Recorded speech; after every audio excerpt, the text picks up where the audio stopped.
ஆனால் ஒன்றை மட்டும் கூறிக்கொள்ள ஆசைப்படுகிறேன். இடிதாங்கியின் அடி மூலையில் உறைந்து கிடக்கும் அறிவை பற்றித்தான் ஆராய்ச்சியாளர்கள் ஆய்ந்து கொண்டிருக்கிறார். அது மட்டுமல்ல, இந்த உலகம் உய்ய இடிதாங்கியைத்தான் அம்பாசிடராக அறிவிக்கப் போவதாக அகில உலக நாட்டாண்மை சங்கத்தின் தலைவர் நைனா சொல்லியிருக்கு. ஆனால் அம்பாசிடர் ஆவதற்கான இன்டர்வியூவுக்கு ஆட்டோவில் போனதால் மாட்டோம் என்று சொல்லிவிட்டார். ஒரே ஒரு வாக்கு வித்தியாசத்தில் இடிதாங்கிக்கு கிடைத்த வாய்ப்பு நழுவி போய், அது கூட பெரிய தவறு ஒன்றும் இல்லைதான் என்று சொன்னார்கள். ஆனாலும் புரோட்டா கால் முருண்டு பிடித்த காரணத்தால் பழம் நழுவி பாலில் விழுவதில் தடை ஏற்பட்டது. அது இன்னொரு சகோதரிக்கு கிடைத்ததில் இடிதாங்கிக்கு மட்டற்ற மகிழ்ச்சி தான்.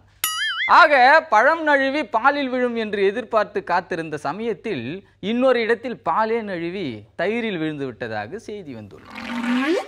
பால்வளத்துறை மோர் வளத்துறையாக மாறுவதற்கும் அல்லது வெண்ணெய் வளத்துறையாக மாறுவதற்கும் என்ன செய்ய வேண்டும் என்பதை இடிதாங்கி மட்டுமே அறிவான். பாம்பின் காலை எப்படி பாம்புகள் அறியும்? பாம்பு தனது ஆடையை கழற்றி காயப்போடும் போது அறியும்.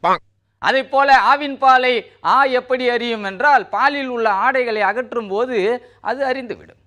ஆக கறந்த பால் மடியிலிருந்து பிரிந்தது முதல் இடியின் வயிற்றில் இறங்குவது வரைக்கும் அனைத்தையும் அறிந்தவன் இடிதாங்கி. ஆனாலும் இடிதாங்கியின் வளம் பொங்குவதற்கான பழம் இன்னமும் கனிய மறுக்கிறது என்பதுதான் இன்றைய நிலை. ஆனாலும் இப்போதெல்லாம் எதை பார்த்தும் இடிதாங்கி இடிந்து போக மாட்டான்.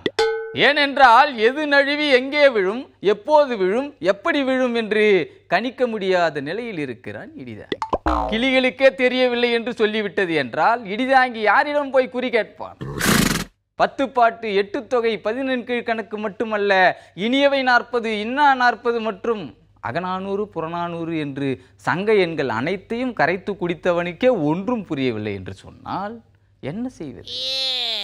ஆனாலும் 110 கீழ் கணக்கை காட்டி இடிதாங்கியின் வாயை அடைத்து விடுகிறார்.